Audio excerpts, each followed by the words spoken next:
Hey YouTube, this is Justice again. It's just a post from my post I made a couple days ago about my birthday and the saltwater tank. And I got a few responses. A couple people sent me in messages or inboxes and whatnot. Cool one was from Carl's Aquarium. You guys can check that out. He sent me a message and he told me pretty much what I need to know, so it's a good place to check out. But I wrote down on this big board that I got here. Oh, there you go. Wrote down on this board here a bunch of stuff that I needed. I'll just read it out to you guys. So just in case anybody else wants to know, or like if you're gonna start up a tank, or if you have any pointers or something that I did wrong, you guys can let me know. So some of the things I know that I need. Okay, so need live coral sand or live rock decor. They're both good for your filter as they add oxygen into the water.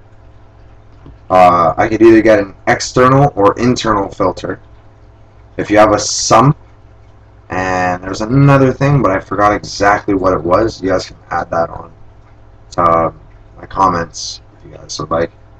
But yeah, because I'm only running a 20 gallon, I'm not going to get anything too big. Maybe just like a 35-40 gallon back or external filter, like a hang-on. I'm not 100% sure yet though, so don't get mad or anything and like freak out and start hating on me, because I'm still trying to learn out what I'm doing. But yeah, right now I just have written down I have an external filter, 40 gallon for my 20 gallon tank, so that's not bad. It's double filtration. Need a heater, a hydrometer, which measures your salt level, and you want to keep your salinity at 30, I believe it is. Yeah, at 30. So it's pretty self-explanatory. It all works out with your sand and your water. Need water circulators, so it's just to help keep the water circulating inside the tank. It's also good for the saltwater fish as it creates more of a habitat for them because they're used to circulating, like water that circulates, so the oceans and whatnot. I need I have to learn about a couple things, so I want to learn about salt mixing. If you guys could message me, just let me know what you guys know off of salt mixing. I need to learn about lighting, so I was thinking, because I'm not running coral yet or anything, I want to get some sort of blue lights almost, right? So like dark lights or whatever, black lights, but I want them to be blue. And I want to know what you guys would prefer. If I only had a 20 gallon tank, what you guys would suggest for me to use. I want to make the water look like, I want to make it look like a cooler tank just because it's a small tank. So hopefully a blue light would do pretty sick. So let me know what you guys think. And then I learned about the saltwater tank, what you guys want to do when you guys are measuring, right? So you got to test your water, obviously.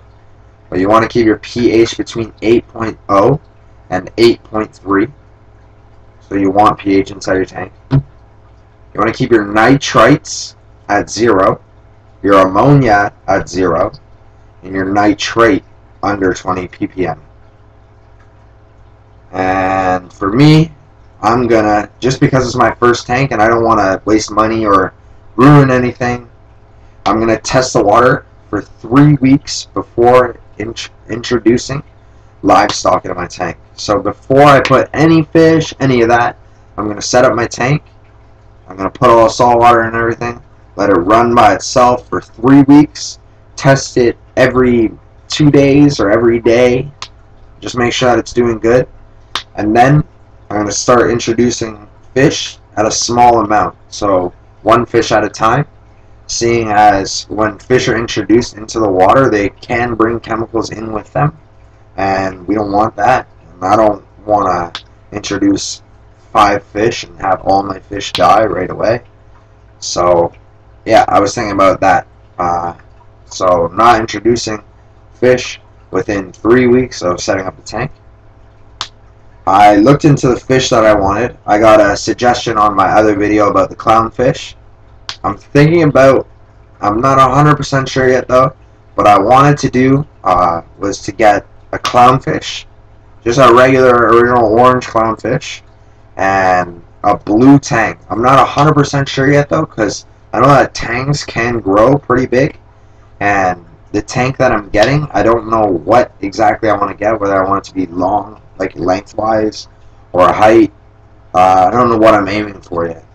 So I'm going to solve that first, and then I'm going to let you guys know what I want. But right now I'm interested, the two fish that I'm interested in the most are Nemo and Dory, I guess. So, yeah. I can show you guys my my freshwater tank. I kind of just added a couple fish yesterday. They're clown loach. So a lot of you guys, if you know freshwater fish, you know what a clown loach is. It's one of the most popular freshwater fish to a lot of the people who are trying to, I guess, like, if you want to make a show tank, a lot of show tanks have frontosa or like cichlid in it, and they'll introduce in clown loach to support the bottom of the tank, because clown loach feed off of the bottom of the tank. Their mouths are on pretty much where their chin is, so their head like slopes down, and right at the bottom of their face is their mouth, and their mouth has whiskers. They have whiskers on their mouth, and so like when they pick up like food and whatnot, they can actually sense off of the bottom of the tank, because that's where they eat off of. So I kind of just introduced them. I'll add another video, one more video, because this one's getting a little bit long. I'll add a video showing you guys what I introduced into the tank, as in the clownfish, and this way it'll give me a little bit of time to try and find them in the tank. So check out my next video. It's coming up in a second. I'll upload it with this video. I'll make it a part 2. So you guys just check it out, and thanks a lot. This is this is the saltwater, what I've learned about saltwater. Thank you very much, guys. It's been cool.